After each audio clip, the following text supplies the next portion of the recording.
सरकारी अफसरान की तनख्वाहों से कटौती शुदा 2 अरब 40 करोड़ रुपए वापस कर दी गई। फैसला फ्लड रिलीफ फंड की स्टीयरिंग कमेटी के इजलास में किया गया है।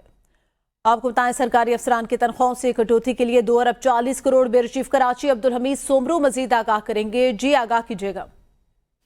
जी, सिंध हुकूमत ने सैलाब मुतासरीन की इमदाद के लिए बनाया गया जो फ्लड रिलीफ अकाउंट है वो सिंध हाई कोर्ट के हुक्म पर बंद कर दिया है और सरकारी अफसरान की तनख्वाहों से जो कटौती की गई 2 अरब 40 करोड़ रुपए की रकम थी वो वापस कर दी गई है। फैसला फ्लड रिलीफ फंड की स्टीयरिंग कमेटी के इजलास में किया गया है। जिन सरकारी महकमों की अथॉरिटीज ने 1 अरब 30 करोड़ रुपए सैलाब मुतासरीन के लिए दिए थे उनको भी ये रकम वापस की जाएगी।